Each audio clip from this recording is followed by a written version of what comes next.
And we are live. Hello, everybody, and welcome to This Week in the Tech Boy podcast. We have so much to get to today. 2 weeks ago, we talked about this movie called Teenage Girl Something Something. It's on, and there's another movie that's just like it. Also, the iPhone that's in the same series as it. We need to get to that. And the iPhone 16 series launched this week. What do I think about that and their new camera change? My suspicions were correct. And we released some new articles, some new videos, some new posts. And so, guys, make sure you check out us on all our channels, especially this one and on thetechboy.org. But first, let's get into this movie, Teenage Girl. Also, this is Kid on Reddit, a grade changing scheme, and we stand with the kid on Reddit. All right, Teenage Girl is this series of movies. I think it's 4 of them, and they're all on Tubi, which is a free movie streaming application. Hello, Robert Kester, and g'day, mate. Did you decide to get the new iPhone 16 over there in England? All right, Tubi is a free streaming application on Android and iOS. You're getting the 16 Pro? No! How could you desert us like that? How could you desert us? Might have to mute you. I'm not sure. Anyway, the Teenage Girl is a series of movies on Tubi, which is a free streaming application. So whatever movies you see on here on our whatever. So we got Tubi. Billiby? What's that? Is that a British thing? What should I've gotten? Oh, come on, S24 Ultra. I mean, Galaxy Z Fold. Oh, I almost forgot. OneUi 6.1 came out. We got to talk about that. Really, really great update. My battery life is significantly better. Though still not as good as I'd like it to be, but at least it's bearable. It can get me from 6 to 6 at 15% of the battery left. But let's talk about this movie. So the movie is called, let me see, I have to pick up where I left off.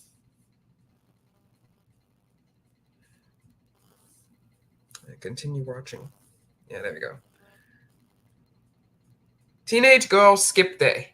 And let me tell you, that movie, if it happened in real life, I would have arrested and indicted every single one of those kids so fast. So fast. This movie is outrageous.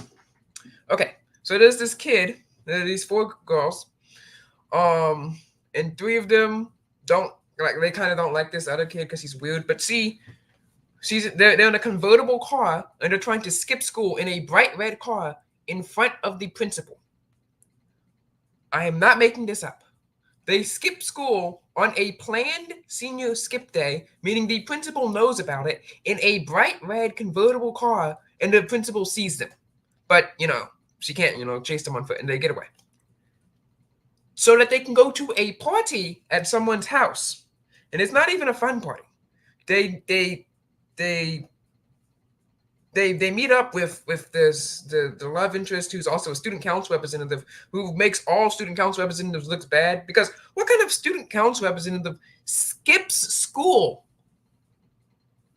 to go to a party where they have to drink? So they run around to go to like some liquor store, and then the other team, like these kids, there's another group of kids out there. They call the principal on them anonymously because they're skipping too. The principal comes personally and somehow is able to corral 4 kids who have a car back to school. So he doesn't have the police. He's just there by himself. Somehow, somewhere along the way, they pick up some sleepy time medicine, and they literally drug the teacher who's watching them in detention or in school suspension. And then they promptly get up, sneak out of the school, and try to go to the party again. And meanwhile, there's this like cheerleading trophy that's been stolen. So this girl, who's like a troublemaker or something, but the principal says, "Look, you have to do one good deed, and I'll let you stay. I'll let you graduate." So she thinks that her one good deed is someone steals the cheerleading trophy, who is, for some reason, this cheerleader's obsessed with it. So she goes back, she skips school to retrieve the trophy, and she thinks that recovering the trophy will get her one good deed. That's not a one good deed.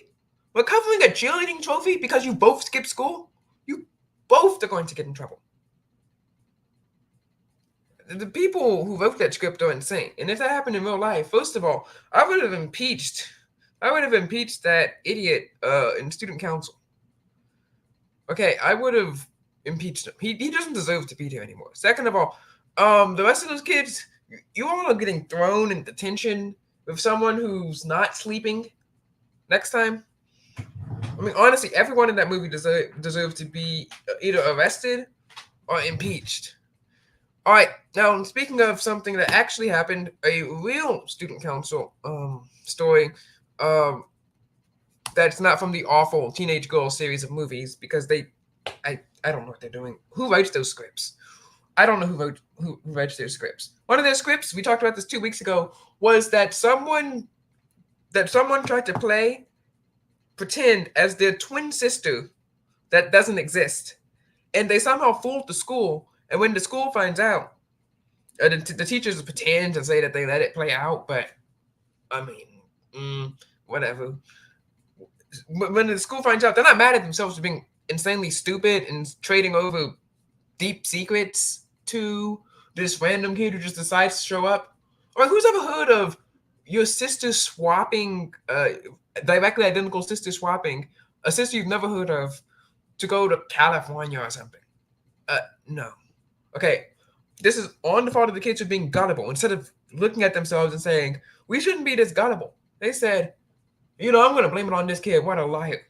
And then the teacher's advice to her is, after you have been shunned from the school, and everyone thinks that you're a liar, and everyone thinks that you're a loser, the advice to her is to run for student council. Uh-huh.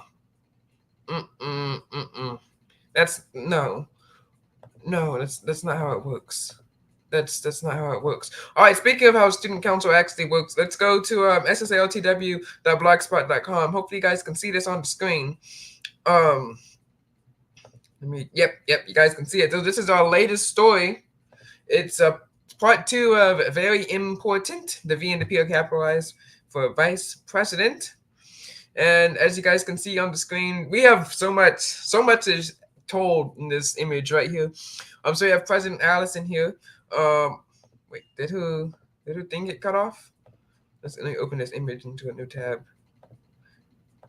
Oh yeah, unfortunately her image got cut off right there. But it's actually a Christmas reindeer emojis hat. And then we have Molly here with a Christmas scarf hat emoji.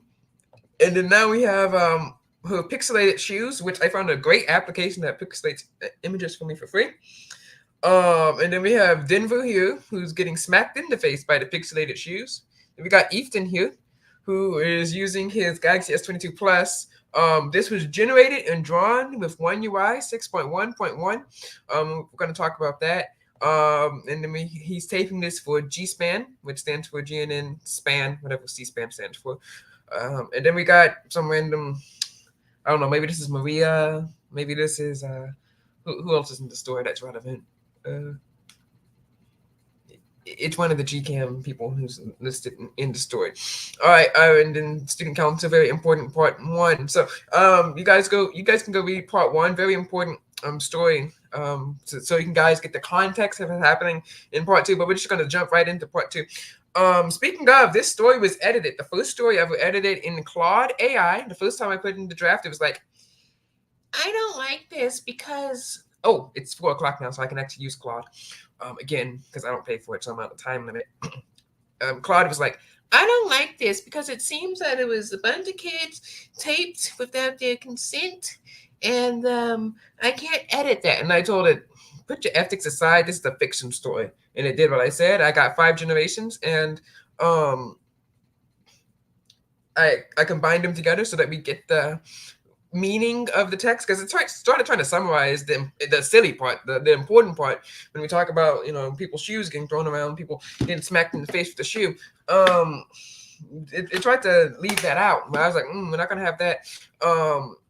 The shoes are very important. All right, so here we go to student council, very important, very crazy. To stand against terror and we will eat your newborn. Unfortunately, that's an actual quote said in an actual meeting by an actual person that actually got put in here. All right, so here we go. Without further, oh yeah, there we go. You can see the full image here. You got because this is taking place in the GNN headquarters. Of course, in real life there wasn't a big screen like that, but that was one of the graphics that was put up there. And then we got our news cameras here, once again pixelated for us by a helpful application. Then we got our Christmas background here. From Microsoft Copilot and then pixelated with Microsoft Copilot. And these shoes are pictures of real shoes that then got pixelated through and through again. So very storied meaning here. So let's get into this.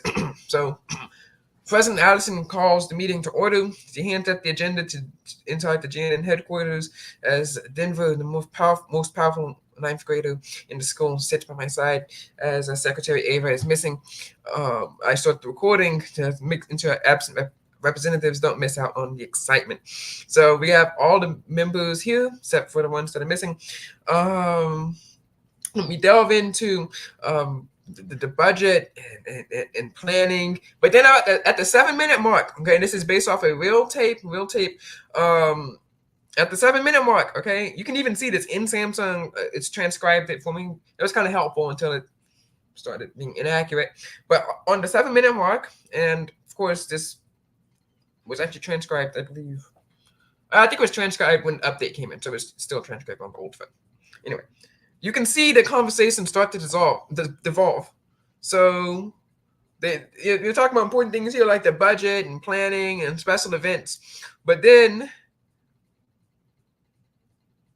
it starts to devolve right here. Then Molly starts singing. And that is literally the minute on the tape. It's like 7 minutes, 30 seconds on the tape. That meeting starts to devolve and we never get it back. It never comes back. Okay, so she starts singing the la la la la la la. On the tape, it's kind of what you call it? Scratchy. You can't really hear it. And also, this is a Christian website, and we are not going to report the words that whatever. So la la la la la. And I said, I, as a great Christian, do not know that song, but the former nominee for president, Vera, does. You can read about that. It's called New Life, World Power Part 2. She runs for president, and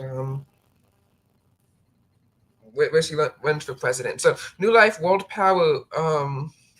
Make sure you guys check that out. I'm going to actually share this video with people who want to watch it right now. So please bear with me as we are consistently waiting.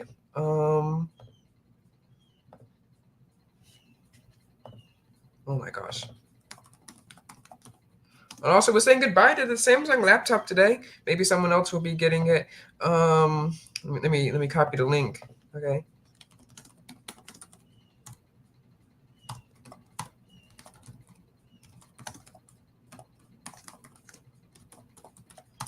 Oh yeah, so back to so at the 7-minute mark, she starts singing and former nominee for president Vera then condemns her on that, and then they start kind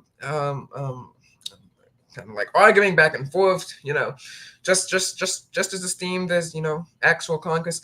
So Molly unperturbed defends herself. I bleeped it out. And how do you know that song? And I start interjecting too. And then I guess I kind of like pull my phone out and like start like taping it so we can get better hear of it. So then Denver notices that and he's like, wait, what are you doing? What are you doing? Why is there a tape? And then the government gets back on track again. And then I float the idea of a GNN Christmas special, and Denver and Molly kind of go back and forth on that. Denver comes back, and I'm like, yes, and that actually gets produced. Of course, you're not going to see it here, but it is a real thing that does exist. And then we have the second drop here. So I think it's about the 12-minute mark. I'm not sure. I can go back and check.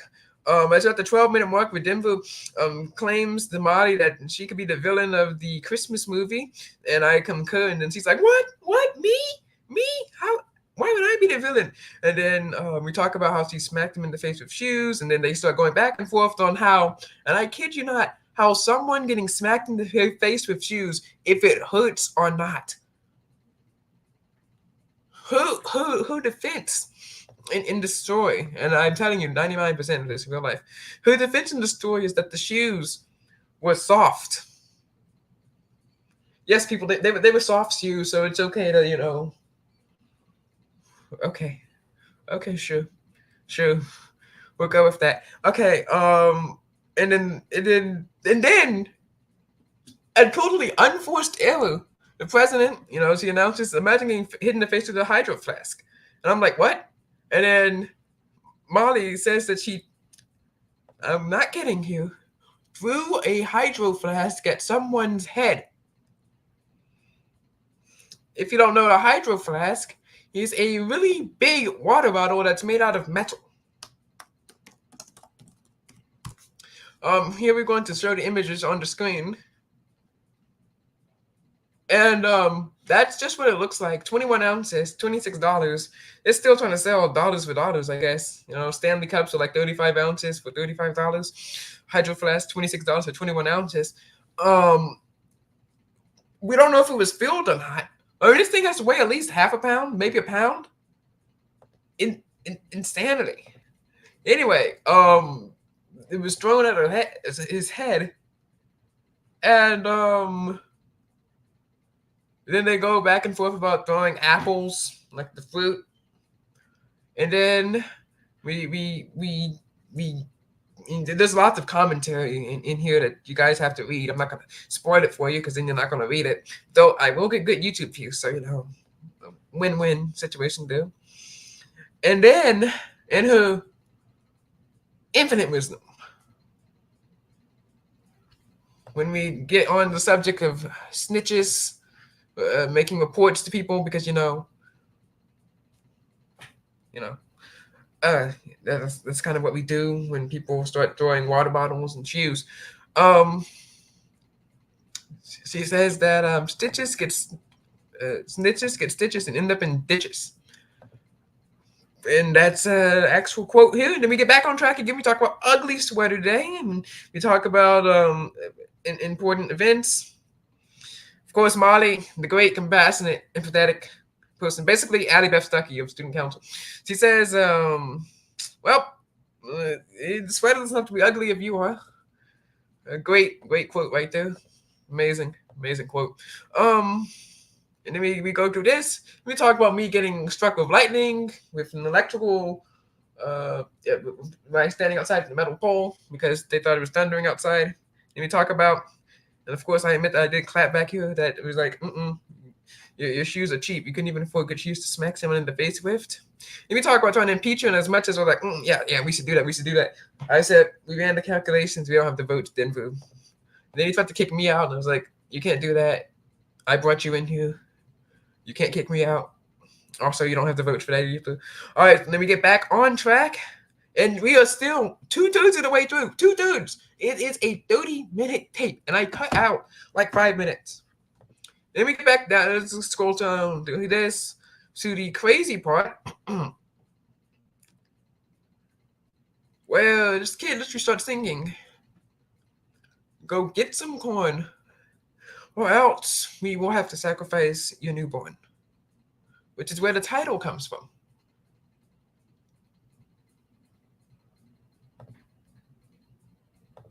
What? What? So that's the kind of material that we're working with over here at ssaltw.blogspot.com. Guys, make sure you check that out. It's gonna be in the description. It's gonna be great. I got these new headphones here. Pieces of junk. They couldn't pair or charge to save their life, anyone's life. So I just have to keep talking off of audio until these things finally charge up so we can go into the iPhone 16. But before we get to the iPhone 16, we got to talk about the superior phone. First, I'm going to show you the lock screen. Half of this image is real and half of it is fake. And it has the daytime conditions thing on. So if it for some reason starts snowing in the next 30 minutes, my screen will start showing snow. But here we have this image here. It's been artificial intelligence generated. It is actually a panorama image that's been taken upwards. So the image is real, but I was able to draw in the a ride-on lawnmower. I wanted a push lawnmower, but it generated as a ride-on lawnmower. And of course, the American flag, unfortunately, is not real in the image. It would be nice if it was. I mean, you can easily tell. I mean, the bottom red stripe is missing something. All right, and then of course, if you were to zoom in on this image, you notice that the background is weird, and the sky is edited. Just edited normally as well. So when I think about OneUI 6.1.1, well, I'm seeing better battery life. Like I said, from 6 to 6. I don't know if that's from the update or if it's from I just left my phone on overnight one time, so it might be overestimating, and it might be also compensating better as well. But we're not going to talk about the battery life today. Of course, because I just got this update like a few days ago. I'm actually glad that this update came out and I was able to get it day of. I've never been able to do that before. Even when I had a current flagship in the Samsung S22 Plus, because I got that around November. So I think all the major updates were done until Android, until the new Android version released. But then that came out first to the S23 series, of course. So unfortunately, Sketch to Image is not offline like Google Pixel Images, and also Sketch to Image is very limited. So I can't draw glasses on a person or anything like that. I can't draw stuff on their head. It doesn't seem to understand hats as well. But Sketch to Image, you have to be like kind of a good artist as well. So it has this transparency layer. So let's say I want, let me pull up an image of something here. Let me put up an image of a car. Okay, let's say we got this like used 2011 Lincoln car. If I pull this up from it's an S Pen feature, so it's been added to the air menu, and then adjust the transparency by using the 3 button dots here. You can kind of see the car and trace around it, and I'm going to actually see if I can draw it. And unfortunately, in this mode, you can't change the colors. In the sketching on, it's not letting me draw. It's like blocking that out. I think I have to bring the car down. Yeah, because it's too close to the top or something. In Google, sorry, in the images option, where you can like sketch to an image on top of an image or overlay or something like that. Yeah, it's not letting me draw it all the way. But you have these different modes. Yes, you got watercolor, sketch, pop art, and 3D cartoon. It does a okay job. I do like the portrait features. The portrait features look really good half the time.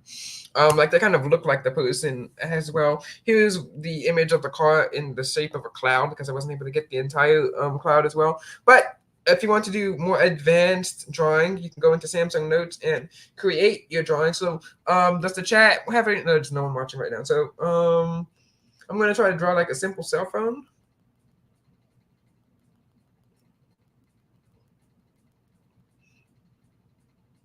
And draw some buttons here. And you can actually add, I don't think highlights are allowed, but you can actually add color here on Samsung Notes.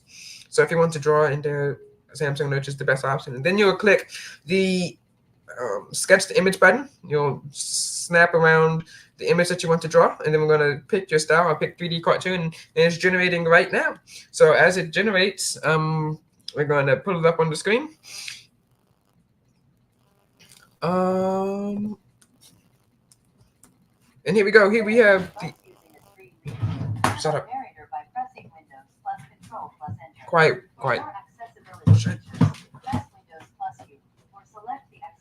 Sorry, that's the computer resetting. Okay, so here's what it generated. It's not that good with drawings yet. Like, what on earth is this? Doesn't even have the punch hole camera that I was trying to go for.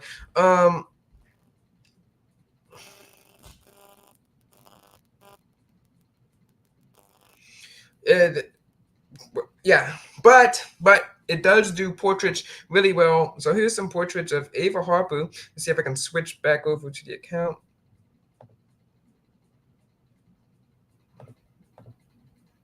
I'm actually just going to share it as media. All right, so here's the media of Ava Harper. These are portraits I made of her in different styles. and then I think you can see the original picture from the post as well. So here is the Ava Harper portrait picture, testing out Samsung. So should be a post. Oh no, it was a story. Yeah, sorry. So we have to click on here. Oh, you can't even see it. So here you go. This is the picture. Oh, yeah, pause it. So these are the different styles that we have here. We have sketch style over here. That's the black, and then we have the image at the top. I think that might be cartoon or pop art, and then the image at the here is I don't know what style that might be. Let me see what. Let me get the names of all the styles. So it's actually pretty good. I mean, I'd say that kind of looks like her. I think the images also are nice as well. They don't look like crazy. So let me see what the styles are called. Comic, 3D cartoon, water. Yeah, I think this image here at the bottom is watercolor. Okay. So that's just an example of what some of the styles can look like. Let me see. Did I make a video? No, this is just regular photo leap. There as well. All right. Speaking of the images, you can also draw on top of them.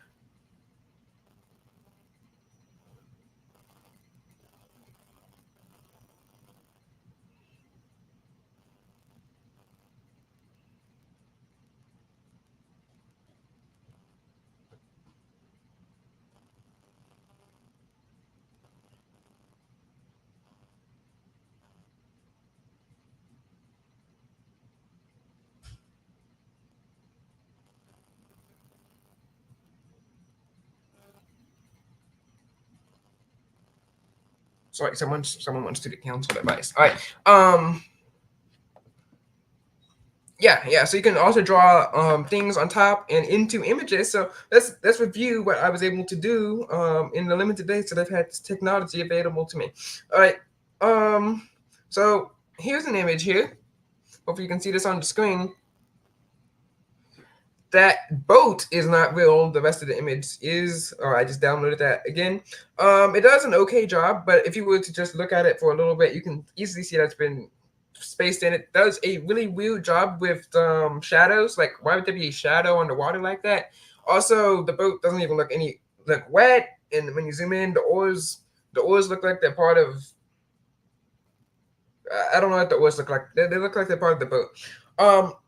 But it also does a decent job of it also has struggles with bikes.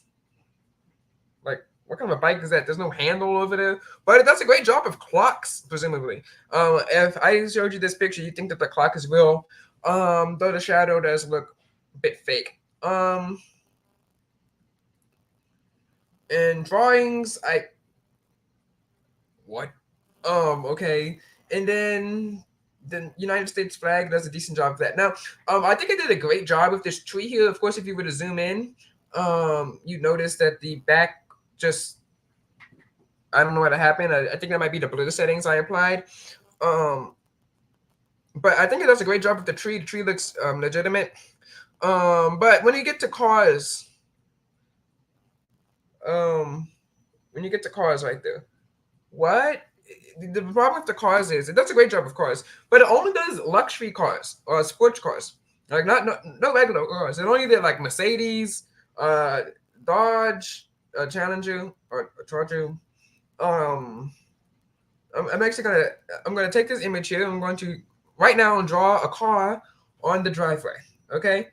No, let's just see if I can draw a pickup truck. Unfortunately, no Cybertrucks, which is sad.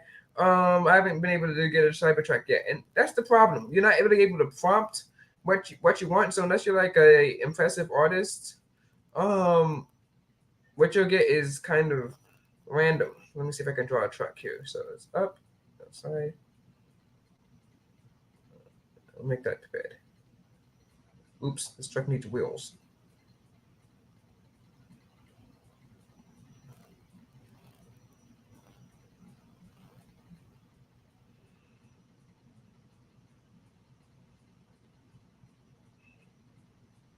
And I do like that the erase functionality doesn't erase the entire line as well.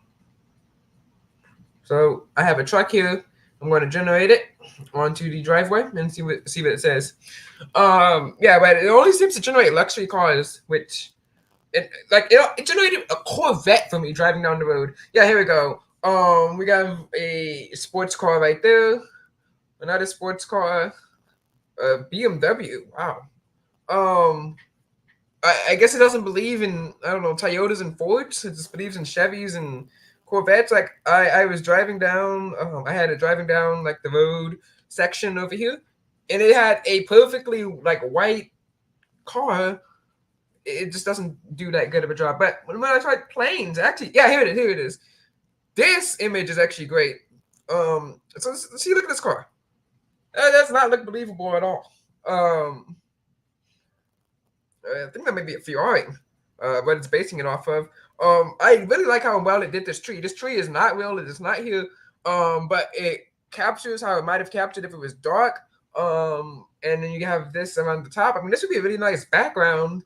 I might actually make this my wallpaper. And this plane, I think it does this plane a good job of displaying too. Though it is a bit light around the edges, so you probably noticed that if you were zooming in too much. In the skateboard, it seems to like perfection too much. And there's going to be a clip of me coming out talking about the problem with artificial intelligence video generation, because I finally was able to download every clip of this podcast ever onto my computer. I'm trying to upload them all to like a podcast directory so you guys can hear this, not just on YouTube, but on other social sites as well, like not social sites, but other podcast sites as well, like Podbeam or Spotify or stuff like that. Maybe even be on the radio. Who knows?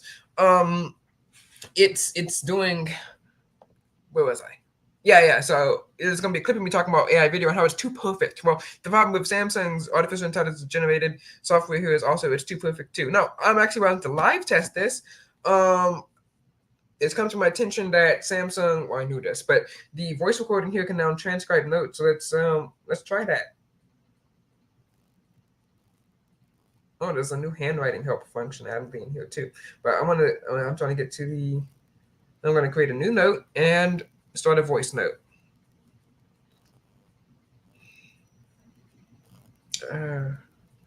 Wait.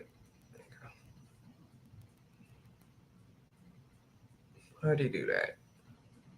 Oh, there we go. Voice recording. There we go. Hello, and welcome to the This Week in the Tech Boy podcast. Today, this is a test of the Samsung Notes voice recording and transcription functionality. And so the voice recording has now been added into here, and you can see it has a new player. It can even play things faster, so 1.5 to 2% to 2.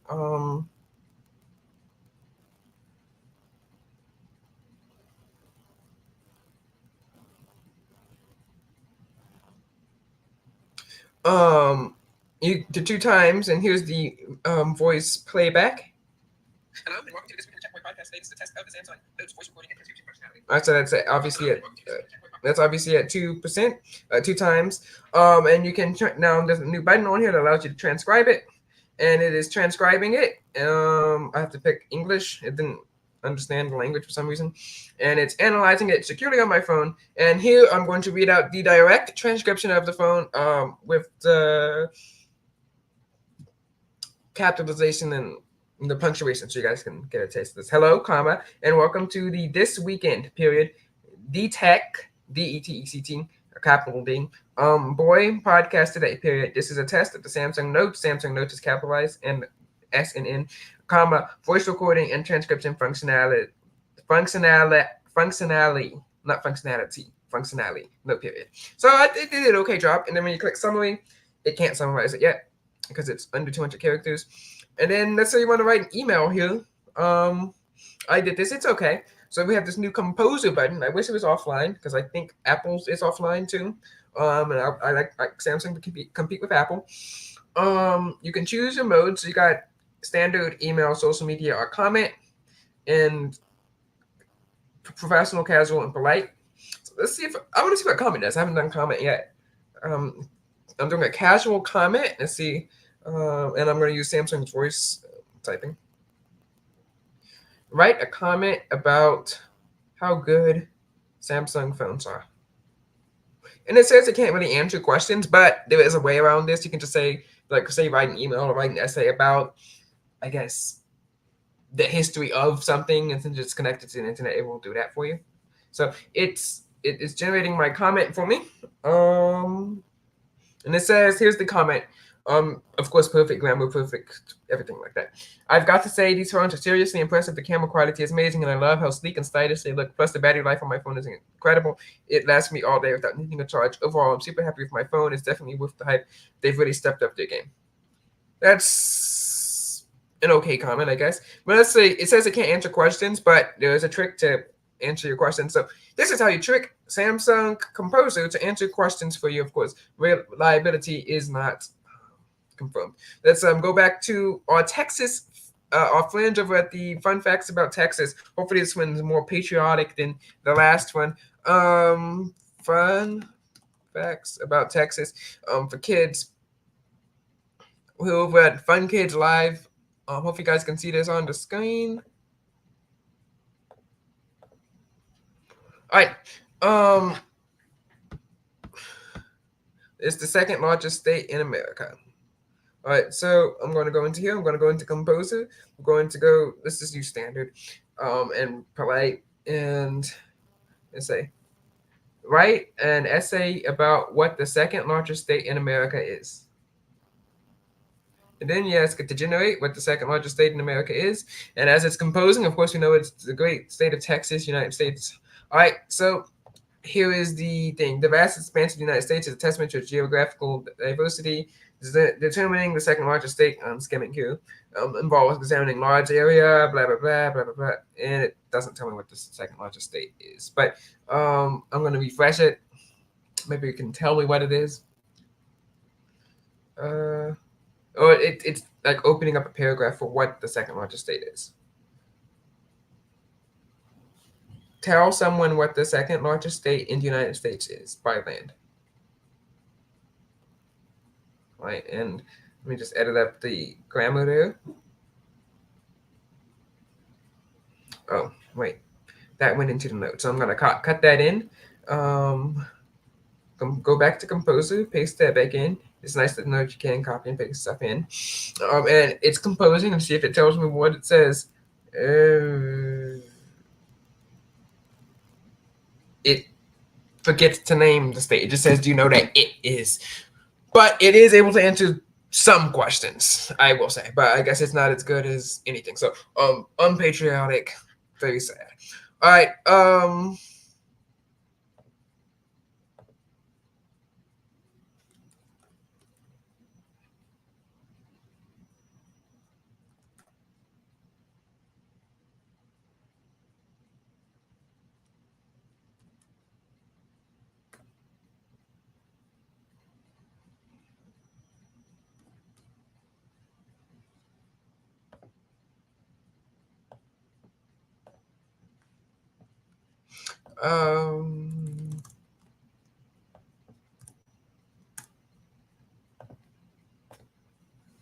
All right, so that is OneUi 6.1.1 for you. I guess we can see how well it does on images on people's faces. That's pretty much all that comes in OneUi 6.1.1. The new icons and layouts and stuff will be coming on OneUi 7, and I'm excited that I'm going to be one of the first people to get that update as well.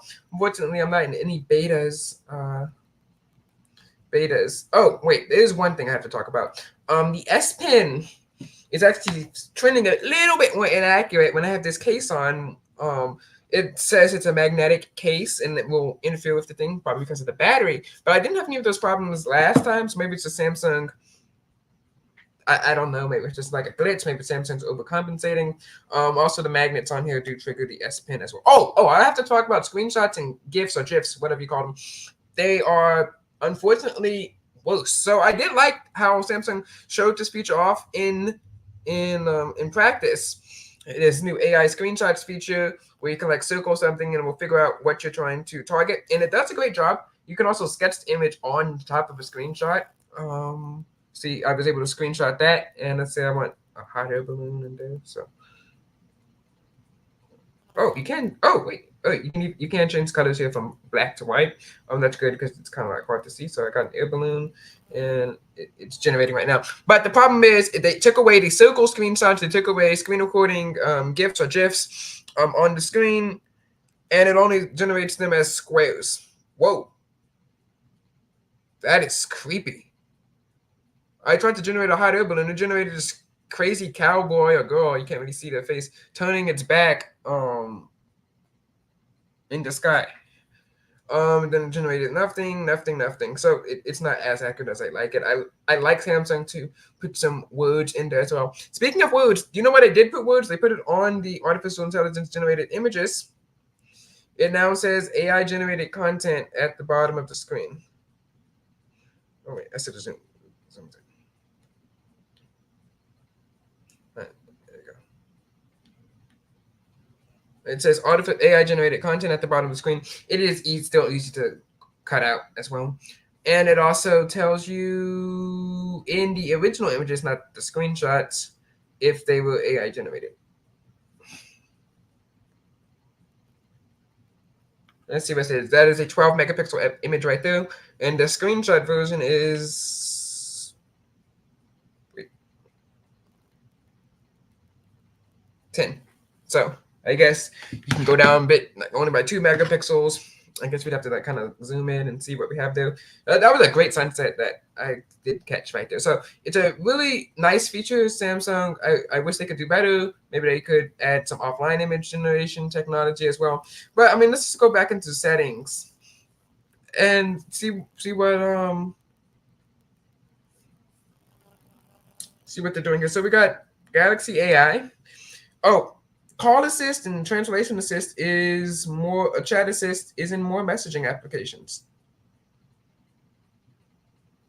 And I have to go see if it works on Instagram right now, and then we'll talk about Samsung's big messaging app problem. So let me see if translation assist works. Let me type hola. No, not really. Okay, but speaking of messaging, Samsung is really pushing people to use Google Messages, and I know why. Because it supports RCS. You can message on other devices if you want to, which kind of defeats the Snapchat purpose of problem that I was talking about with student council and stuff like that. I'm creating new videos like that. If you want to know how, I'll tell you. Maybe in like a special video. But see here is basically begging you to switch to Google to Samsung Messages. It says use Google Messages to get RCS chats with rich expressive features into an encrypted and powerful AI. The AI is not that good. It's just Gemini on a button. Just like Microsoft stuff's Copilot and everything, from Edge to its own little corner on the screen to the news application, which is just Edge in a box. But Google is trying to push Gemini everywhere, but it looks like Microsoft is actually being better with its Copilot features. But I like Samsung Messages better. I have legitimate reasons for that. The user interface is just a lot more organized. Instead of being straight down, worse than iMessage even.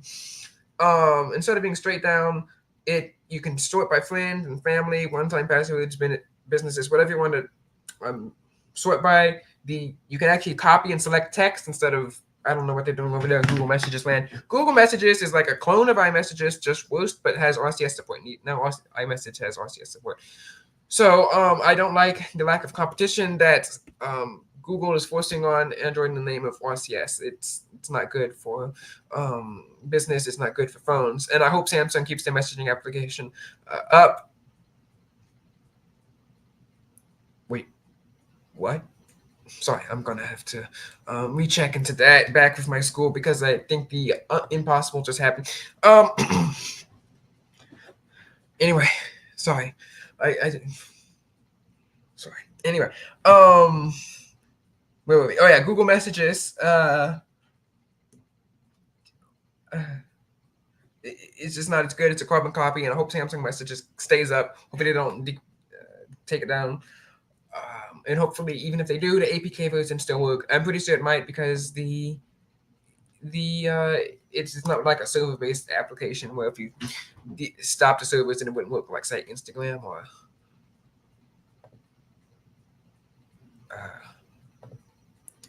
Snapchat or whatever.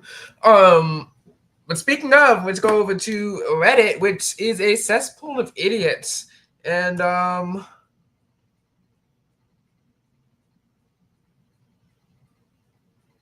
I there was an actual good kid on here, and then we're going to talk about someone's parent that what are you even doing with your what? But first, let's get to the feel good story of the day. In a great it's great news for snitches everywhere, Molly. Okay, this kid didn't end up in a ditch. He actually ended up in a he ended up well. He did well for himself. So oh, he asked me to shout out truckers against trafficking. So there's your shout out, and of course I will link you when this is made. Redneck white trash. That is his username. That's at the T1.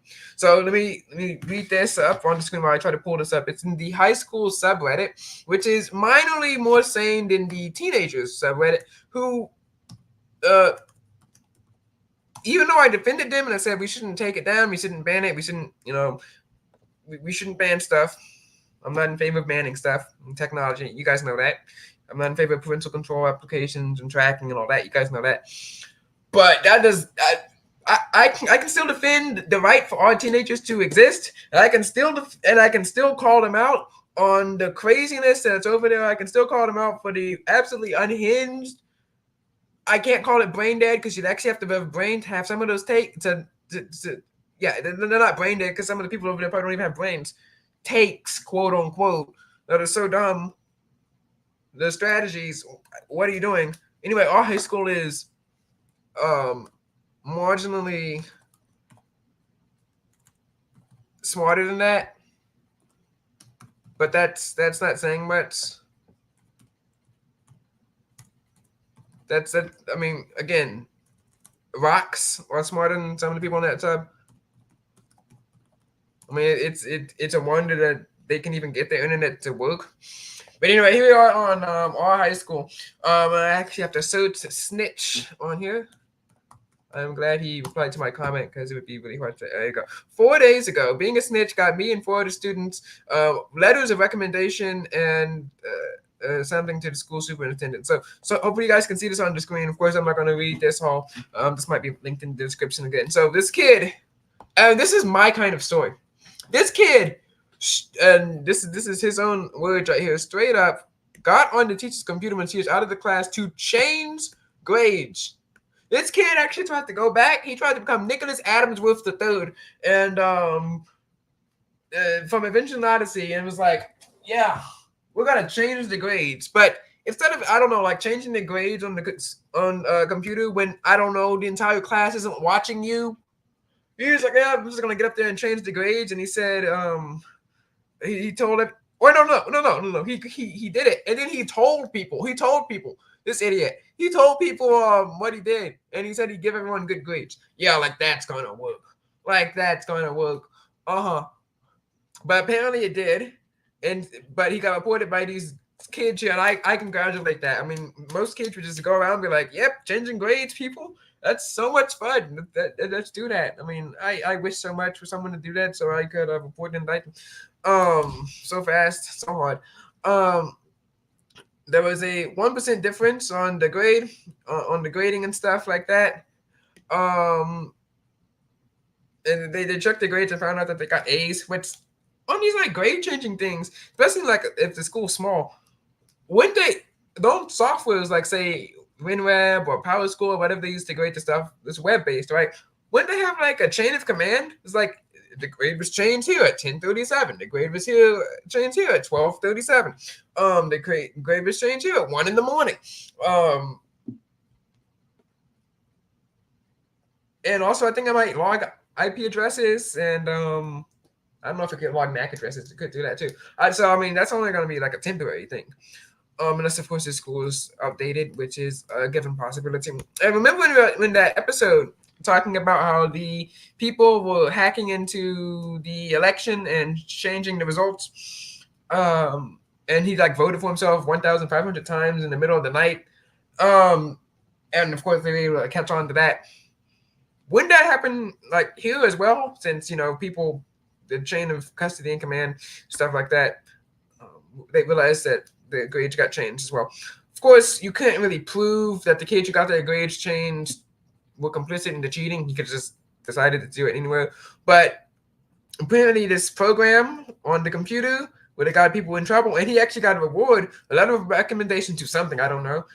Texas Roadhouse. I've never been. I've heard that the rolls are really good. And a $100 Visa gift card, which is crazy. Wow. They paid. Wow, that's great. And yeah, he said he was informed that this would have been discovered like a few days or a week. But of course, you can't just change grades on a laptop and not expect to get count.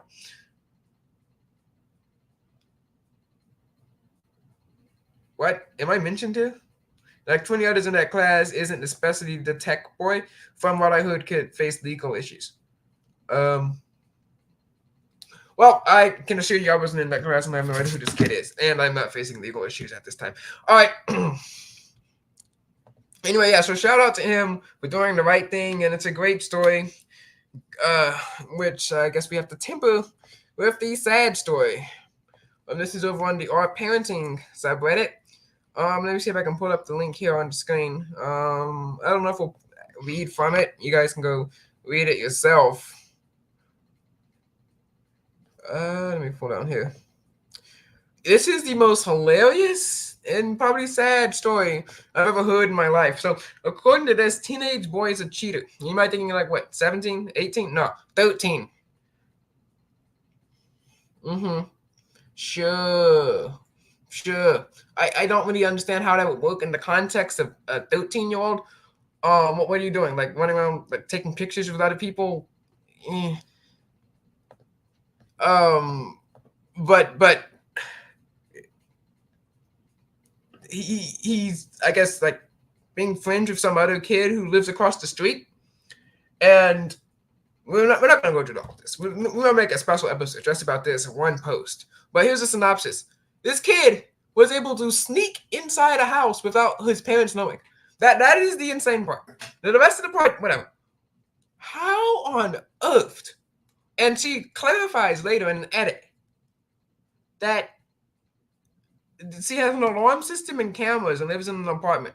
How on earth does your next door neighbor, who is 13 or 14 years old, collaborate with your son, who is 13 years old, to bypass an alarm system, cameras, and I guess the other people in the apartment to, I don't know, sneak through the window or the door and get inside the house? And you didn't even know it until the next day when you found hair. How on earth do you let a 13-year-old sneak into? Okay, what? Okay, and I've been looking for a Snapchat story. There's like little texting stories to do another video as a part of. Right? It's like, are you cheating on me? I don't know. You want to do that? Do you want to come to my house? Whatever. First of all, I don't really understand how that concept of that would work when you're like 13, 14, like a teenager. Like, you're not married. You're talking. It's not even real dating. So like, what? What's the worst you could do? Hug? Oh, big whoop. That's nothing. Okay, whatever.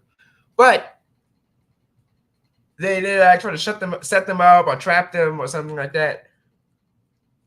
But that's not the real problem here. How on earth does someone sneak into?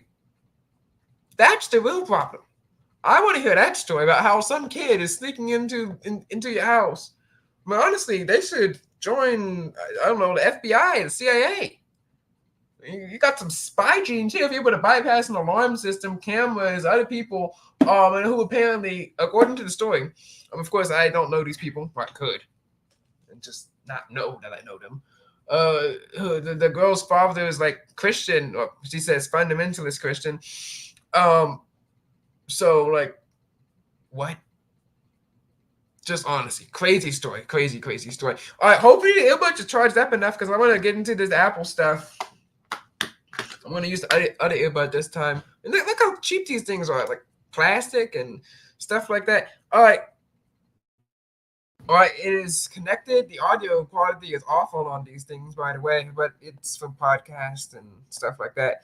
So I don't only need to hear the audio quality of music. Of course, we always use our. If I was to test these audio things, I'm not probably going to review them. It's a piece of junk. Don't buy. Unless they're given to you for free, but whatever. Who's the name of the YouTuber? Mr. Who's the boss? Yeah. Anyway, they use it for listening to podcasts. If I was going to test them, of course, we got to use our test songs. I don't care what you call in Alred, whatever. Use our test songs. National anthem, In the Wild. Yeah, those are like our 2 test songs. I don't think we get in trouble for using either of those 2 songs. All right, finally, stupid. And all right, there we go. There you go. I don't think we get in trouble for using any of those 2 songs, so it's great. Also, they're great songs anyway. I'm in the fast, safe, best songs of all time. yours. I don't know what Life is doing. The 2024 and 2025 songs. I've just spent the last couple trash. But the streak is over from like 2018 to like 2020 was okay. Yeah, let's say 2018 to 2023. Yeah. Anyway, here we go. Here's the iPhone 16 Pro impressions, and he confirms my suspicion on the reason why the iPhone camera is now vertical, which is stupid. Because it kind of, I guess iPhone 12 users now can feel special again if their phone looks like it's in style. of hours hands-on with every new iPhone. So that's the iPhone 16 and 16 Plus, as well as... And I do like how the design does look nice. It's I don't know why they have all this space on it. Maybe they could do what Samsung does, like just remove the space. Or what they did on the S22 Plus and actually make the space look decent. I would be fine if they just lifted the back up a little bit more, add some more battery. Of course, Apple doesn't want to do that. Apple will do that. That's the iPhone 16 make Pro your phones and as 16 thin Pro as possible. Max. Starve your phones for battery. Make just put 1,000 milliamp hours in there. Yeah, do that, Apple. Yeah, I'd be happy with that. Mm-hmm. Buckle up. This is the good. Also, notice he's in the United States because the quality isn't as good as his normal studio. That's not to say that studios in the United States aren't good. Studios in the United States are probably better than studios over in the UK. But, he's just in some random hotel room with the light. So he's doing the best he can. Bad and the ugly. Okay, let's start with the normal 16 and 16 Plus. And neat colors, but, don't buy your phone for colors, people. Don't buy new phones for colors, okay? I'm pretty sure that painting a house, or at least a room in a house, costs less than $900. Let's see how. Let's go to Claude.ai because I now have my credits back. I'm doing this for you guys. Yeah. See, as you can see on the screen, it was like unethical. Wah. Shut up, Claude. Okay, how much money would it take to paint a 20? I'm going big here. By 20 square foot. Oh yeah, so it's nice animation here. All right, so it's 400 square feet. Good job, good math. 200 times 200. Everyone knows that. And a gallon's got wow, a gallon of paint covers 400 square feet. So who buys $25? Yeah, great, $35 a gallon. So using my super advanced calculator, it's nice to have a minus button that actually works on this thing. Let's do 900 minus 35, and we got 865 people. So it is cheaper to paint entire room blue, whatever blue you want, than it is to buy a phone because of its color. So keep that in mind. Of course, a house is usually more expensive than a phone. What? Oh my gosh, device encryption still isn't working. Aesthetically, aside from this, I have to admit, quite spicy new Ultra. No, it is kind of like stuffed up in there. I mean, dang. Also, Apple again can't count. We'll get into that. Marine color, they're basically the same as the iPhone 15s, including the same size screens. So the base Hey, they went from the this wallpaper is just like the Pro wallpaper from last year, so I guess they're kind of like bringing down. iPhone gets a 6.1-inch screen, and then the Plus Trickle down phononomics is basically the same phone but stretched out to a 6.7-inch screen with a bigger battery too. There is an upgraded. It's nice that they still have the Plus model out there. Probably best battery life on an iPhone because it has least features, biggest battery. Ceramic shield covering those screens, though, which Apple is saying is 50% stronger than the first-gen ceramic shield, which is a large number, and everyone wins when it comes to durability improvements. But then they didn't really give any detail on specifically how that 50% was measured, so it will probably be some really... Maybe they dropped it like 5 times something, and it lasted 3 instead of 1. Niche test that's been done, and the day-to-day difference won't be nearly as transformative as that. But the one visual difference... Nice photo right there, too. I mean...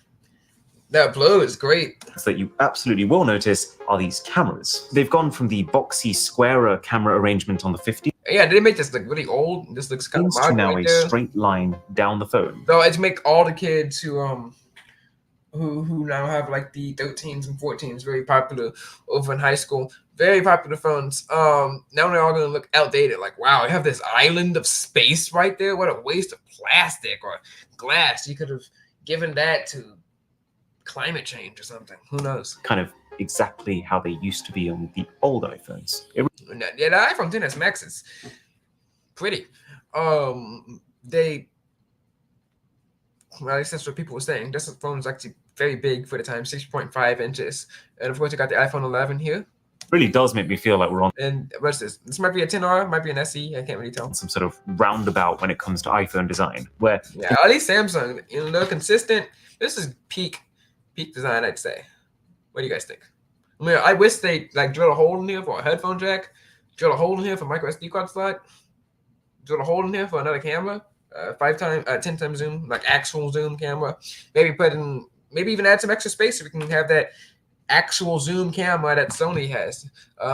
Would be nice. Instead of just deciding that one thing is better and sticking with it, we're actually just rotating between the different options to keep whatever's new feeling different. But yeah, the reason that... Exactly. Now here's where Apple's saying that they can't count. Apple's saying they've made the cameras like this, again, is so that the main cam and the ultra-wide can work together. The reason that Apple's saying...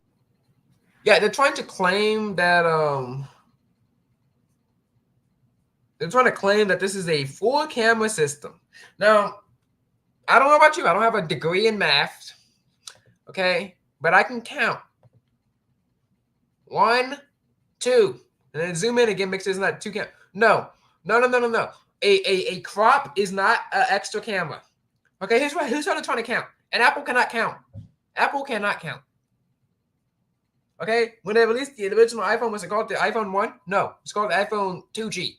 Right? When they went from the iPhone 7 to the next phone, what did they call the phone? They called it the 8 and 8 Plus, and then went to 10. There is no iPhone 9. There'll never be an iPhone 9 unless they release one, which then again would be proving that they can't count. Once again here, you have 2 cameras here. 2. Count with me. 1, 2. They can't count. And they're trying to say that a 2 times crop is a telephoto lens. It counts as telephoto. Why didn't you just destroy the meaning of telephoto? I mean, who decides that 12 megapixels is normal, right? The Galaxy Note 4, I believe, had a 16 megapixel camera, right? I mean, what if Samsung were to decide that, I don't know, let's say they go to 48 to 12, right? So I guess, what is this, a factor of 4? What if Samsung was to decide that, I don't know, 1 megapixel was the optimal in smartphones, with AI and stuff like that, 1 megapixel is good enough. Well, they can have 50 megapixels. Let's do 48 and 40. Let's do 48 and 4. Let's say they said 4 megapixels was the optimal in smartphones, so they put a 48 megapixel camera in there. They could claim technically 48 divided by 4 is 12. Yeah, they could claim that they have a 12 times zoom camera on there, completely digital zoom, because they believe that 4 megapixels is good. Which, if they went back in time, you could technically do that. This is not just No. Okay, optical telephoto sensor actually uses lenses to do the thing.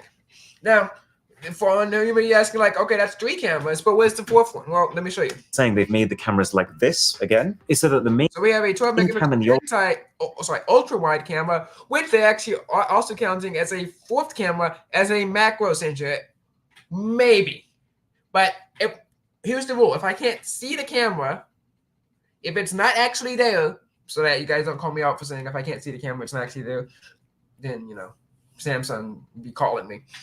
If it's not actually there, you don't get to count it as the camera. Samsung has 4 actual cameras that you actually use on this device. And the wide, the ultra wide, and zoom. 1, 2. Oh yeah, 3. Sorry, 3 cameras that you can actually use on this device: the wide, the ultra wide, and the zoom. Then there's macro on here, but that doesn't count. Oh no, there's 2 zooms. Sorry, man, bad job. Sorry. Yeah, you have the wide, the ultra wide, the 3 times zoom, and the 5 times zoom. You don't see Samsung running around here saying that this is a 5-lens system, do you? They're not like, hey guys, we got ultra wide, we got wide, we have the 3 times, the 5 times, and our upscaled 10 times, which is just here. No, okay? Samsung has this mode where you can take a selfie, a front-facing picture here. Let me flip it around. You see these buttons here? You have kind of like ultra wide and wide. You don't see Samsung running around here talking about, hey guys, this is a dual this is a dual camera system. No, that's insane. Just because you can zoom in and out doesn't make you a dual camera system. Whatever. This is a dual camera system for Apple. It's not a quad camera. It's not a tri camera. I had a phone with a quad camera. It was A71 5G. I could actually count each and every one of those cameras. Okay, when we talk about the nothing phone, that's actually the CMF phone, right? Technically, it's a dual camera, but one of those cameras is a depth sensor. That's actually more legitimate than saying that this is a quad camera, because actually you can actually see one of those cameras. I'm not going to take this from Apple or any other company. Do we know how we know that this isn't a real zoom camera? Because if it was, Apple would cost cut and put this across all its models. Apple needs to do better. Name me one other company that can release a phone for $800 that has a dual camera system, no real telephoto. I don't care that it's 48 megapixels. That's not real telephoto. Okay. No real telephoto, a 60 hertz display, and last year's chip. Well, I guess it's kind of on this year's chip-ish. What are you doing? And you might be saying, well, consumers don't care. Consumers don't. So? I mean, I'm pretty sure lots of people don't care that their phone is 6.1 inches. I'm pretty sure lots of people don't care that about these specifications. But this is just, I consider this blatant lying. This is not a quad camera system. But let's move on. Ultrawide can work together, kind of like your eyes, to be able to record spatial video that you can I knew that. watch on the Apple Vision Pro. So, and while that's nice, who on earth is going to shell out $3,500 and then get the cheapest iPhone when you can either get last year's iPhone for the same price as a Pro, which actually has actual zoom cameras, or you can get this year's for just like $200 extra more dollars. Sorry, man, word salad today. But I've been on for an hour and not 11 minutes, so that's fine. Anyway, I don't know who's going to do that. Though maybe it's going to be for like people who just want to send it over and go to their friend's house, the one friend who has an Apple Vision Pro or something like that. And guess what? You don't see him running around here calling about, oh, it's a dystopian society, how people are now going to be able to record 3D videos, and it's the death of Western civilization. No.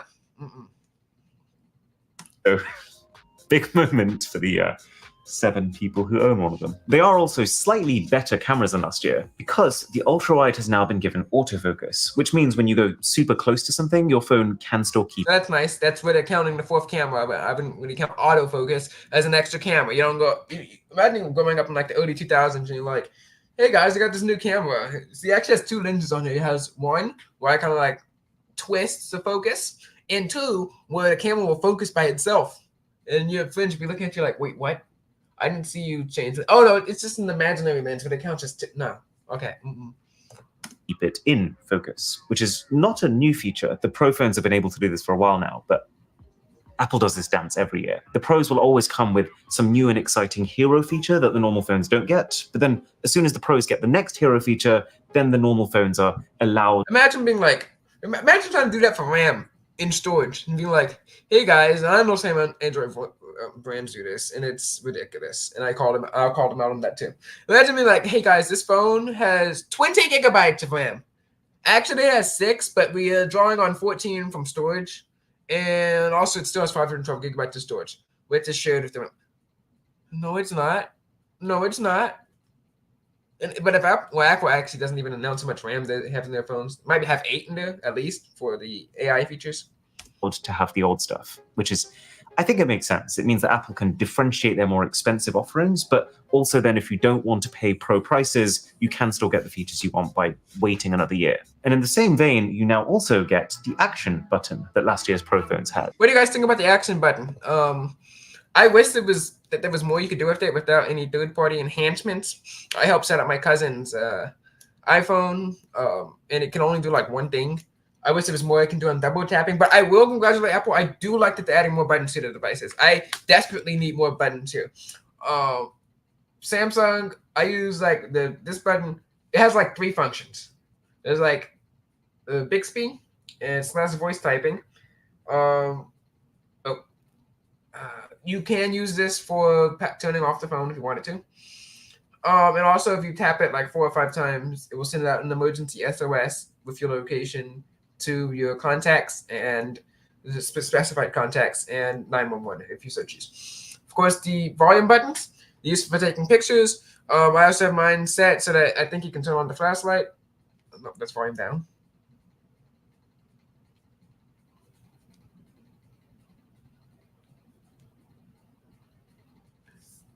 Well, it was set to turn on the flashlight. And I even have some soft key buttons too. Of course, you have the edge screen. I have mine set to have a quick link to the camera on the button at the bottom. Actually show it to you.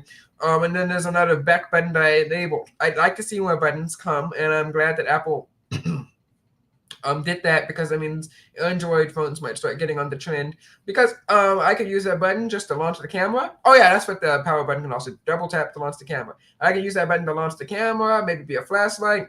That button just specially calls a special person, a specific person. That's gonna clip out of context. Oh yeah, there's a play music button as well. Play and pause music or anything, something like YouTube. I'd like to see an action button, and also maybe even use it as a double tap features to it, triple tap, quadruple tap, stuff like that. Seems like the action button by itself doesn't allow for any of that. I think it's a waste of customization. Which I personally find pretty uncomfortably positioned. I mean, for me, it's less of an action button and more of a slowly stretch as far as I... Really? Because he has an iPhone, a Samsung Galaxy S24 Ultra. S24 Ultra is 6.8 inches, but probably 6.7 from screen to shining screen. The power and volume buttons are probably where the action button is on the 6.1 inch iPhone, right? And it's really easy for me to do that. So I don't know why he's upset about that, but I'm not sure. I can until I realize my fingers aren't long enough, and then give up and then just resort to using my screen to open the app like on a peasant non-action button phone anyway. But that's not to say that I haven't seen hundreds of fascinating ways that other people have used theirs. There's obviously the basic stuff like using it to take photos, but then also, I've seen people use this button to specifically turn on a dim flashlight that they can use at night. I've seen people use it to activate their insulin pump. I've seen people use it to make fart... What's an internet pump? At night. I've seen people use it to activate their insulin pump. I've seen people use it... Oh, insulin pump. Oh, that's actually smart. To make fart noises on command. So that is a thing that someone would do. Such a teen thing. It's up to you what you make of it. Now, the only other somewhat camera-related feature is this, the new camera control button. And this looks amazing. And actually, I was reading over on Windows Phone where they were talking about how Apple stole this feature over from the Nokia Luminas. And if I'm not Those phones had a 2-stage shutter. I believe Sony has that as well. I hope that Apple has that on the iPhone 16s. I'm actually glad that they brought over to the regular 16, not just the Pros. It would be really easy to market that. I also like that it's touch sensitive. So I do like the buttons over on the iPhone. Contrary to popular belief. So 2 separate new buttons in 1 year on an iPhone. How many people had that on their bingo card?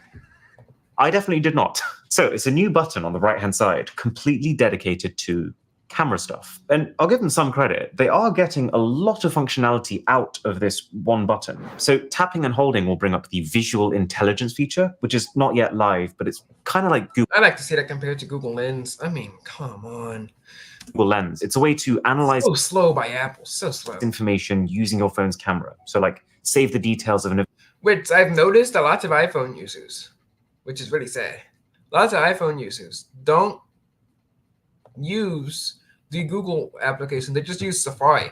And even the Google application on iPhones doesn't look as good. So yeah, I'm probably not ever going to get an iPhone. Event poster or find out what type of dog is in front of you, which in today's digital age and with a lot of people working remotely, our written communication is more crucial than ever.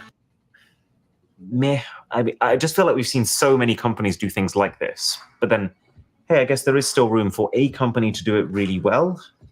I'd like to see a comparison. I don't think so. Time will tell if that is this. But then the other side of this camera control is photography stuff. So one press can open the camera app, and then it can actually detect 2 stages of press, kind of like the trackpads on a MacBook, if you've ever used one of those. So you can light press to start using it to be able to... Yeah, like you said, it can detect 2 stages of press. So I wonder if it can be used as a 2-stage shutter button, where you can like kind of use it to focus and then take the picture. So zoom in and out by swiping. But there's actually a lot more, because then you can double light press to bring up this sub menu, which basically lets you select what you want the swipe. I would say bring that kind of functionality over to the action button as well.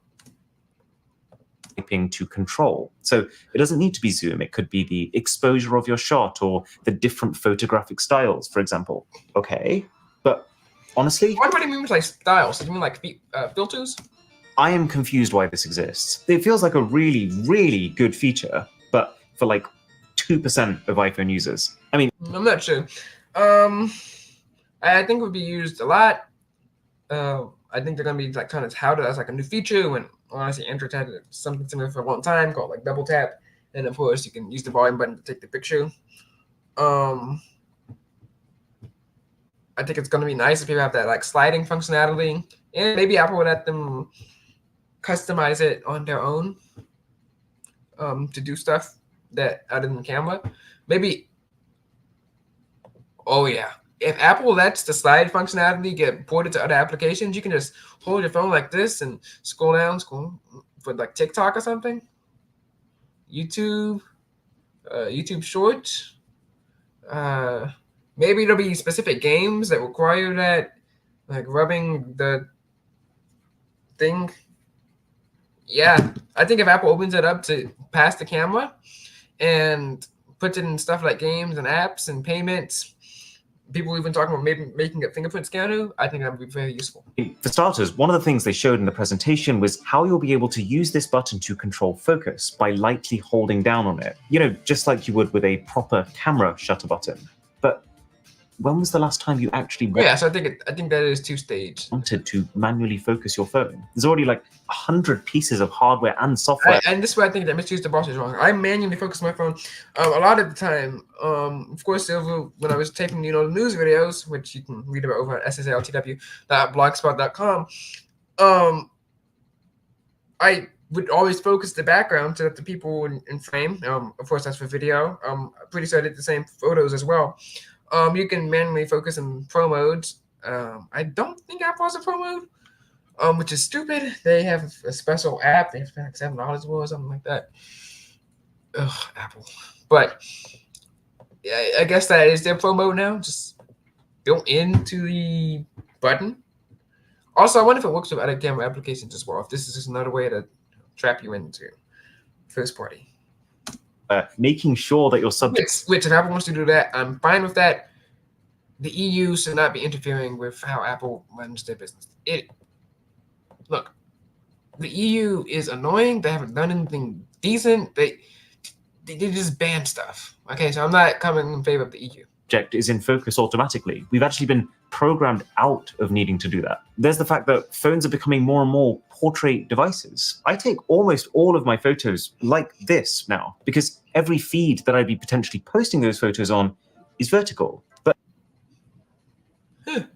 I mean, sure, but I mean, lots of people take photos just for themselves. I mean, I hope those half open mouth whatever isn't going online. I mean, imagine if you try to run for president and someone pulls that picture up of you. Your career's over.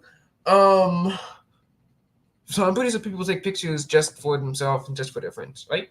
So, right. Also, Instagram has squares. Squares aren't vertical. Well, I guess technically they're vertical, but they're also horizontal because they're squares. That's Geometry 101 with the TechBoy. But this camera control, while it does work in portrait, is very clearly designed for landscape use. It's really fiddly. Hand-drawn to the Apple Store to see. And a little painful to reach for when your phone is upright. I wouldn't wish these finger gymnastics on anyone, and I nearly dropped the thing trying. It's actually quite reminiscent of my experience with the action button. But then also, yeah, isn't this what the action button was meant to do? Now, obviously, yes, the camera control button does the camera side of things better, but it just feels like a really weird, un-Apple thing to do, to add yet another button that somewhat overlaps in functionality with what's also just been added.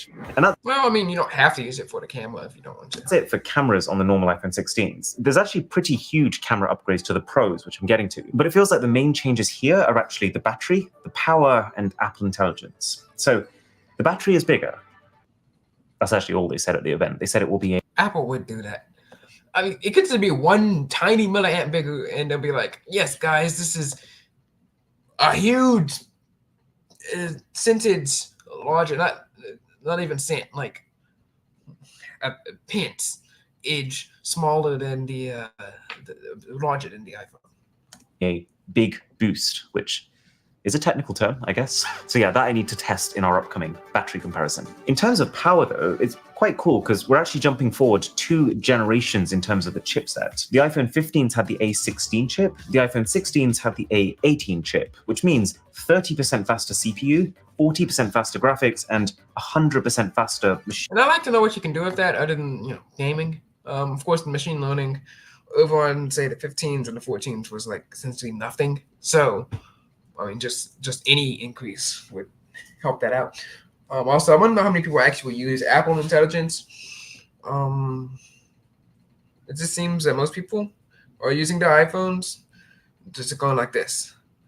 Snapchat, iMessage, ridiculous pictures, screenshots for receipts, I bought the receipts. And yeah, that's it.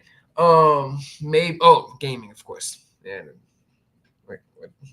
Outlook. If you're in school, apparently the Apple Mail app isn't good enough. Outlook is the preferred application of choice. Machine learning AI stuff, or with more efficient construction, which means the chip will use quite a bit less power for equivalent tests. And you know what? For today's fairly stable smartphone market, these are big improvement numbers. And also, considering that he finds these like super high intensive graphic games over on the Google Play Store. Remember the top 50 games video or the top 50 apps? Man, that was pathetic. I mean, Asphalt 9, I guess. I mean, people are like, "Wow, gaming is so great. Wow, we can game, people." Yeah, in 1987 with ads. These aren't pro phones. The gaming experience is very impressive, which is also helped by a new thermal structure on the inside of the phone. That's nice. I like to see how well it performs for video editing. One of my toughest tasks is going outside. Like it's hot, like maybe 80, 90 degrees outside, doing some video editing with picture-in-picture play.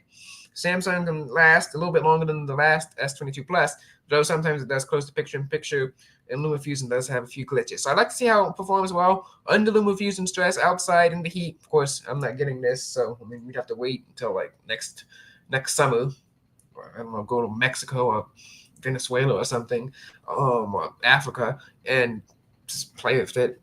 Yeah. gets rid of heat, allowing for 30% better sustained performance. But yeah, there's no beating around the bush. If there's one thing that Apple has made very clear about this generation of iPhones, it's that they want them to be known as the AI generation. I read a report recently that said 300 million iPhones around the world have not been upgraded in 4 years. So there's a ton of people out there who are due an upgrade, but are likely... Like, I guess all 4 years would be iPhone 12. So all the iPhone people would be like, hey guys, my iPhone 12 looks clean and modern now. Haha, you iPhone 15 losers. Holding off until it feels like a big turning point moment. And Apple wants now to feel like that turning point moment with Apple Intelligence. So what's it going to let you do? Well, for starters, there's a base layer of Apple Intelligence sprinkled throughout iOS here. Things like if you go into your email app, instead of the text by default just being the first few lines of whatever the email was, it'll now summarize the entire email's content. That's nice. I wish that would come to Android without having to pay for it. There was this app, I've reviewed it before they came out. I think it's called like Shortkey or something like that. SwiftKey, no, some email app. Shortwave, yeah, that's what it's called. Shortwave, I've reviewed it back in like 2022. So that wasn't in the application now. But now if you pay $9.99, it will summarize emails for you. I wish it was free. Especially that it only allows 90 days of import for free, which is fine for me. Like, I'm not going back. If I just want to do, I can go check Gmail on the web or something. Things like cleanup to erase distractions from your photos, which is not something we haven't seen on other phones. Interesting that they haven't called it erase. I'd like to see a competition between that. I'm pretty sure Samsung's going to win. I like to see Samsung's offline version is really good. Samsung's online version kind of like tries to fill it in with stuff that wasn't even there. Samsung's not even really leaning in on that. They're hiding that. So don't forget about that. The guys are still there. But it does work very quickly and effectively in my time with it. Or what I thought was really cool is reduce interruptions mode, which uses AI to silence most notifications, but then also allows what it thinks you need to see to still come through. This might well become the permanent mode. I would like that. That I keep my phone in. It's kind of like a lower so I wouldn't miss lots of YouTube videos notifications. Version of Do Not Disturb. But is it good? Well, based on an early play around, I will say that it all looks very pretty. It seems like the way that Apple will signal that something is an Apple Intelligence feature is by making it glow, like this. Oh, that keyboard is awful. After 16, 17 years of the iPhone existing, I don't know how they can have such a trash keyboard. Okay, first of all, the trying to select text or highlight, my goodness, awful. Typing on it, awful. The size and space and stuff, just awful. Really bad. And every one of these animations is beautifully put together. That said, in terms of the actual output, it doesn't feel like Apple Intelligence is doing much that others aren't already doing. All these features like being able to proofread the messages you're writing and rewrite those messages in another tone, it's all fine, but it's all been done. And I'm not sure it's stuff that I use very often, to be honest. Like, I am a really casual messenger. So when I type things out to people, I don't use like, dear sir, I would like to inquire. I'm always like, yo. That sounds like one of those, it's either like someone sending you an email or it's a scammer. That's it. But what do you think to this? And Apple Intelligence, like basically every other phone company's AI right now, is not yet able to match that texting tone. But one big... Well, it is able to match like social and what's it called? Like unscripted, not unprofessional style. It's not able to match texting style, probably because texting style is in a different language that it hasn't learned yet. I mean, imagine trying to text like LOL, BOB, ILY, SMY, QLE. This goes to the top. Here are the top text acronyms. EOD, LMK, FYI, BRB, BTW, AKA, FAQ, ALY, ROFL, ICYMI, TL, DR, AFAIK, LMK, NVM, FTW, BYOB, BOGO, JK, JW, TGIF, TBH, TBF, and no one's going to that. Who wants to sit there and translate that? Let alone AI. big thing. Siri. First of all, also texting's insistence is also allergic to periods. It's allergic to punctuation. It's allergic to capitalization. And it's also sometimes allergic to words because, of course, you have the emojis. Let's go to the top 100 emojis. And their meanings, which apparently different things can mean different meanings or something like that. We got here's 138 emoji meanings, and that's like 3,000 of them or something like that. You got the mad emoji, which shows anger and mad. Clearly is a hug emoji. I thought that was a clapping emoji, but whatever. And then you have the laughing, which actually is rolling on the floor laughing. And then face with the monocle means intelligence, apparently. The skull means figurative death. Face with a medical mask means wearing a mask to avoid COVID. Preserving face means persevering. Sorry. Disappointed, money mouth, node face, clown emoji, pig, information desk woman. See what I mean? Like what? Okay. I don't think the greatest AI in the world could try to translate all of that for us right now. Nor should we expect it to. Siri is finally getting Apple Intelligence, which is going to make it a lot smarter, and thank goodness for that, because I am reaching my limit with here's what I found on the web. So the upgraded Siri should be able to rely much less on that and be much more able to directly answer the questions you're asking it. And also, wow, people directly answer questions. What is this, 2017? Completely understand the context of the last thing you asked it when you're asking continuous questions. I would go as far as to say that Siri has been the weakest pillar of iOS for quite a while now. Like, so many times I ask it to remember something or open an app and it accidentally calls my mum. However, key caveat here, Apple Intelligence, like all this stuff you're seeing here, isn't actually coming till later in the year, which kind of makes this feel like a Google Pixel event where the product comes first and then the feature later. And that obviously takes something away from the excitement, especially for an event where half the focus is these AI features. But I assume it's the immense complexity of getting these features right, combined with the awful consequences if they don't get them right. So that's the base iPhone 16s. I'd say decent all-round upgrade, nothing revolutionary. The presentation was a lot of telling you about some really cool stuff that the phone does, but then you slowly realizing halfway through that the things they're telling you were already features on last year's iPhone 15s. It feels like they're making it purposefully murky what was on last year's phone, because if you actually focused on just what is different compared to that, it's not actually a huge amount. And the screens still have that 60 hertz refresh rate, which makes them feel a little bit laggy. It's so ridiculous. Come on. Compared to most similarly priced other phones. But then, heck, even $300, $400 phones have 90, even 120 hertz displays. Of course, the animations may not be as good, but still, come on. You shouldn't be losing to a company named Poco. At the same time, I also wouldn't hold out expecting any revolutionary upgrades to the base iPhones from now on. I think all the really cutting edge stuff, Apple will want to save to release on the Pro phones first. Anyways, so let's talk about those. The iPhone 16 Pro. Those bezels. And the iPhone 16 Pro Max. Now, I would say these are actually quite a pretty set of phones. From the back, there's not a whole lot different, except this new desert titanium color, which is, how many times can you make a gold look different? I like it. I'm just... Well, technically, infinite amount of times.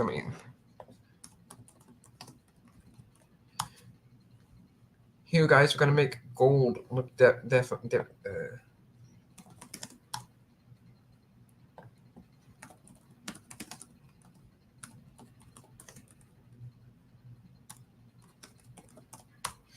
Here, guys, here is the Google color picker. Wow, look, it's already in gold for us. Ooh, look, these are all the different shades of gold that Apple could do. Finding it hard to love it because it's so safe. But from the front, the upgrade... Man, look how slim those bezels are. Whoa, oh, that's... My phone is so good that there's a crack in the sidewalk. I thought it was in my phone. It is pretty obvious because the displays are bigger. For the smaller Pro, 6.1 inches has now become 6.3, and on the bigger Pro Max, 6.7 has become 6.9. And because of how slim those bezels are, that's a bit of a feat, because these new phones, they are a bit bigger, but quite a bit of that size increase has actually come thanks to a further trimming down of the borders around the screen, which means... Guess what, guys? No split screening, people. these things look very fitting for the year 2024. They might actually... What are those icons? Oh my goodness. I thought this might have been like Google Voice or something. Oof. This is what happens when you let people customize their phones. This is what happens when Apple has bad software. We have the slimmest even borders on any mainstream smartphone. And yeah, let's be very clear. The new iPhone doesn't de-age you. It doesn't make you more successful. We are talking about the millimeters of bezel on the display. But it makes the phones look cutting edge while giving you some of the largest viewing areas in both the compact and the jumbo form factors. I'm just remembering the days when Android tablets had 7-inch screens. We are there with phones. Isn't that kind of wild? I mean, we've had 7-inch phones for a long time from that one. There's like a 7.2-inch phone that might have been from Huawei. Maybe Xiaomi has some other phones, of course. Of course, I have folding phones, 8-inch screens roll out. So, I mean, kind of, if you think about it, Apple's kind of late. No, not to play Huawei. There is also... I'd rather have iPhone. An upgraded battery on the Pro phones too, which, as you know, I'm all about. But again, shockingly little detail provided about what and how. All they said was it now has faster wireless MagSafe charging and that this is the best battery on an iPhone, which is great. It just probably means I'm going to be awake all night when it comes to the battery tests. So those at night. Thoughts and prayers would be appreciated. There's another new chip. So while the base iPhone 16s get the A18, the 16 Pros... Yeah, I asked what you're going to do with that. Gaming, maybe some video editing. Get the A18, well, Pro, which is a slightly juiced up version, also with improvements to trillion operations. Wow. What kind of operations? Cooling that lets the phone do a few more things, with a lot of those things being also related. Says 17% more memory bandwidth. Then what? Then there's duck? I mean, there's a chip in here. Then Samsung phones, and Exynos, and Snapdragon, then last year's generation, then the iPhone 12's chip.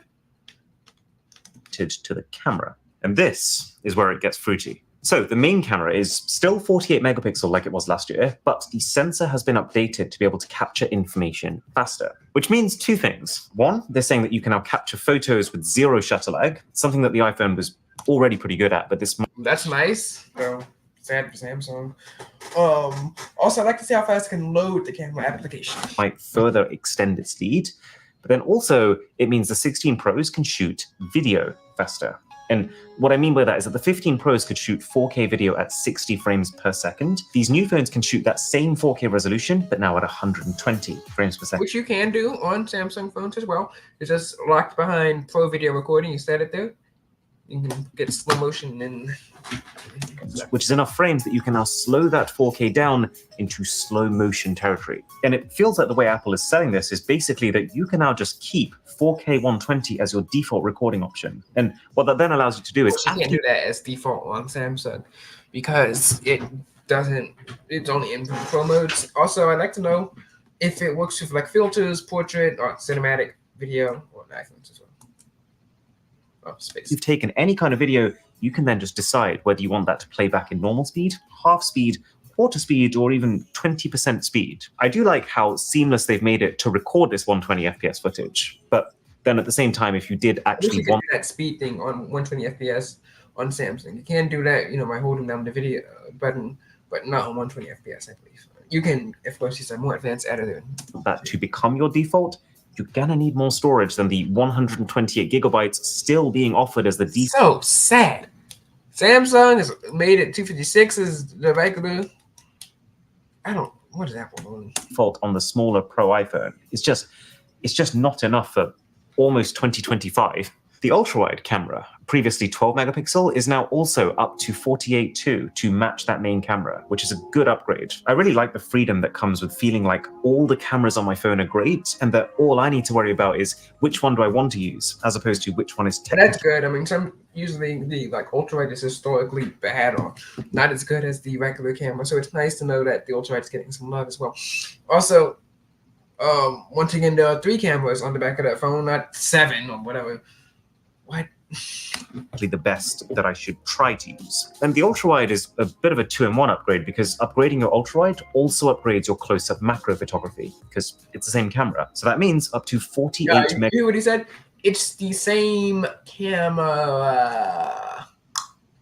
Megapixel macro photos, which is pretty delicious. The phones have... So I like how those phones look. Like if without any, like, it's really nice and glossy, you know, fingerprints and everything. It's beautiful. 4 studio microphones around them now, which is, well, it's actually really good for a number of reasons. More and better mics means that your phone can hear you better. So that's obviously good for your audio quality in videos, but also just generally like how well Siri can hear you. And there's even now different audio. Also, you know, for phone calls too, you know, if you ever get mixing modes. So after you've taken a video, you can decide whether you want the focus on just the audio of the people in the shot, or also if you want to get in more of that background chatter. There's actually quite... That's really nice, really useful with GNN.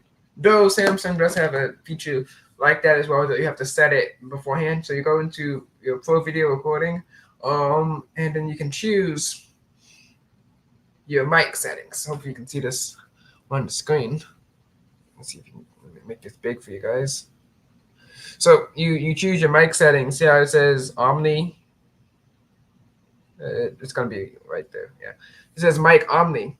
Well, you can either choose when you tap on that front, rear, back, or if you have a mic connected Bluetooth or USB. If you choose front, you'll be getting the microphones facing you. So it'd be good for talking into like vlogs. If you choose rear, then it's going to be the microphones facing this way, and Omni will get everything. Also notice how when I do this, you can actually see that little dot right there. That is the laser autofocus sensor. I wonder if I cover it up. On Samsung. So you also notice that pictures as well. But yeah, so Samsung does have a feature like that. Just it appears like Apple is getting all that data and is recording it on like maybe 1, 2, or 3 different tracks, and is able to allow you to separate it as well. Also, this reminds me of the feature like cars where you can kind of like, let's say the driver's here, the seat's here, and the kids are in the back, right? You can kind of like move the speakers this way or that way, so that the music playing in the back is louder on the different sides of the car or whatever. Quite a few new, very advanced software features like this, like a new control pad to adjust the color profile of your shots in real time. Oh, that's color pro. Oh, okay. It has got me thinking. This is all really cool stuff. These are all technically very difficult to achieve, impressive features, but it also feels in a way like a few too many tools for any one human to be able to use. I mean, I like features. It's better to have more features and not use them than just have less features and want them, which is why I actually like TouchWiz growing up. I didn't know why people, it's bloated. Bloated just means you have lots of features. I like features. I like features. I still like them. So actually, it's good that Apple's doing this. It helps competition. Though I like to see how well they work, and of course how often they're used. Because if no one's using them, then they don't count. It feels like a lot of the extra features now, while impressive, are tailored to actual industry professionals as opposed to the casual user who just wants the best point-and-shoot camera. And I'm not saying that that point-and-shoot experience is getting worse. It just doesn't feel like Apple's attention is focused on making it significant. I mean, how much better would you make point-and-shoot? I mean, like squeeze the phone to take a picture? I mean, I guess you could kind of do that on a Pixel. Squeeze the search. I guess you could activate the camera. Better. Anyway, the final camera thing is now the smaller Pro iPhone now also inherits the 5x optical zoom camera that last year only the Pro Max got, meaning this must be one of the smallest phones with a 5x optical zoom lens. Yeah, but they said that it's like bigger now, like 6.3 inches. So this just show that Samsung has like 3 times on theirs at least. Google, please put a telephoto on your regular phone. Good grief, especially when I but $7.99. You're not Apple. You don't get away with not putting a telephoto camera on a $700, $800 phone. No, I mean, imagine Samsung tried that. Not good enough. The only company that can kind of do that is ASUS, but that's because they make like good small phones. But when they made their big phone, they were smart. And wait, I think they forgot. Let me check. ASUS Phone 11 Ultra. Let's see. Who calls their smartphone seductive? But whatever. I don't know who writes these ads. Here's the ZenFone 11. Really big. Let's see what kind of cameras they put on here. I want to check. Yeah, they were smart. They put a telephoto camera on here because the phone is like 6.8, 6.7 inches. But Apple and Google, we have no excuse. Put a telephoto camera on your 6.3 inch phones. It's usually something that only the... on all models, 6.1, 6.9, and 7. Big phones get, because you have to create space between your camera sensor and your lens. Most companies do this by lying their cameras vertically across their phone, but Apple's created that space by using a tetraprism that's bouncing the light multiple times within a more compact space. And slight segue for 30 seconds. If you want to protect... Also, notice how in a video like 3 years ago, a few years ago, he was like, we don't do ads in the middle of our videos. And I guess now he is. I wonder why he did that. It's kind of sad. But I do like it. And we're going to talk about cases, and that's basically the end of the video here. Speaking of cases, well, there's still more, but speaking of cases, Dbrand released a new case. Jerry-rig everything, promoted it, and let me tell you, the case looks nice. But Dbrand is the scum of the earth. They're annoying, unnecessarily. They go around and just basically kind of like lie about people. Dbrand insults their customers, their base, people, and stuff like that. So I wouldn't support them even if they have that case. Dbrand sucks. Dbrand is annoying. Dbrand cusses people out. And J-Rig everything. I don't know what happened to him. It's kind of sad. But we have one more topic to get to. We got to talk about artificial intelligence.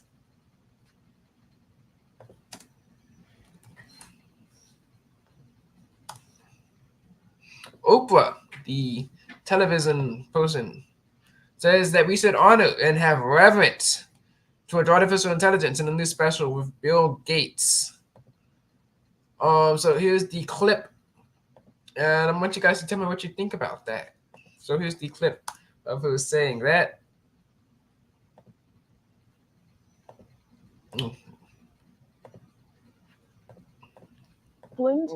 And I don't think we should be scared.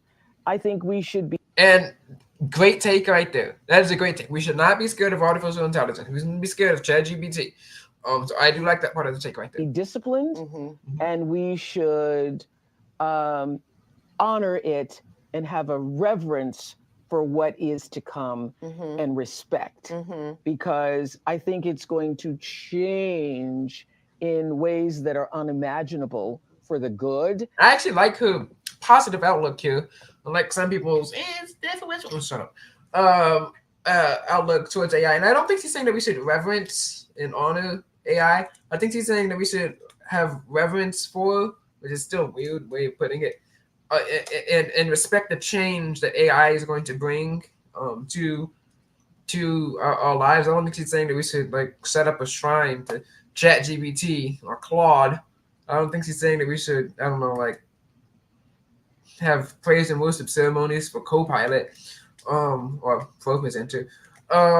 So I don't think she's saying we should reverence AI. I think she's saying we should reverence the change that's coming of AI. But the people who wrote this article think that she says that we should honor and reverence and respect AI. So they think that. So what do you guys think? In the clip. She's talking about a computer program. This is from the article. She wants us as humanity to honor and review the algorithm as something that we didn't create, as it's an entity outside of humanity. And I don't think that she's saying that. She's saying that like AI is our God. But make sure you guys check out TheTechBoy.org, Ava Harper, lots